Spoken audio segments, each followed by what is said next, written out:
All right, so Joe's trying something new, of which I don't understand. He's going to explain it to me and to you. So we've had some trouble with mainly these little spikes up here. We've yet to get a cast where there's material that's all the way up in the tips of these. So what we're going to do is do a two-part molds, two halves of the mold that come together, and you pour the resin in afterwards.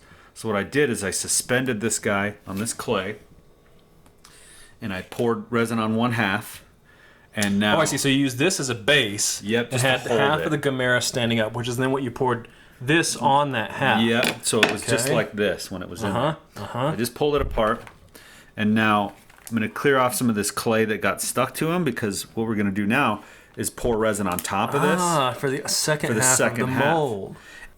Pour the resin in, it'll fill all this up, but it'll go out these little spikes and come up here. Yeah. And once it comes back up here, we'll know it's gone And all it's the way full. through. And now that's going to hopefully prevent the air bubbles from forming in those spikes. All right, what are you spraying on there? This is the mold release. This is the stuff that we didn't put in Oh, that's why it before fused. and why they fused together. Yes, this is a two-part mold. It needs not to get stuck together. All right, so now you got this second half of the mold. Okay, here we go.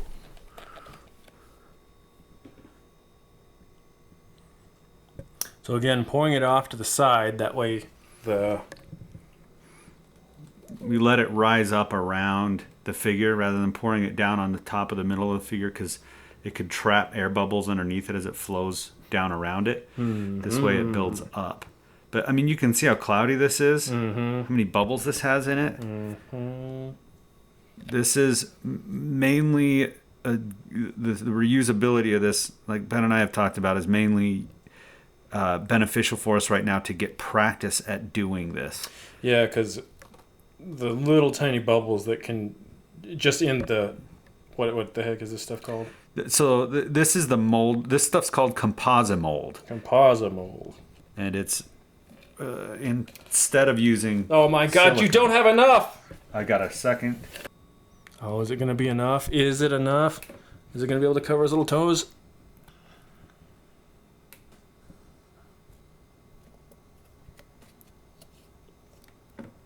Oh, just barely. Just barely. All right, here we are, 40 days later. This is dried. It's cooled off, so it's solid now. Let's see what our two-part mold looks like. Ugh. Now, the only other time we've done a two-part like this was when we fused the silicone pieces together, and we're really hoping that we used enough mold release to keep that from happening again. Let's see. Oh boy, oh boy, oh boy. How's it looking? Oh man. It's coming apart. That's a Oh, good boy. sign. You see it like it's slowly separating. I'm trying to be real gentle with it. So none of that seems to have gotten fused together. No, it looks pretty good. Yeah. That did it. See these four indentations and how there's these little guys here? That's Yes. how it'll key Oh, in. that's because you had already made this one with those little things in it. Yeah. So that way, that proves that it didn't fuse at all. Yep. Because those things. And so now I'm going to pull this piece of clay out. So that'll be the fill port. And this here So you can get those spikes. so we can get those spikes. You can see the spikes are all the way up against that. So there's hopefully just enough room. And it looks pretty good as far as bubbling and stuff like that on the surface. I don't see any issues. Now let's get this guy out of this half.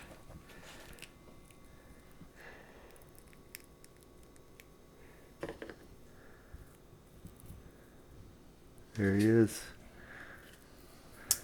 So, two halves of a Gamera. Hopefully this will be our masterpiece.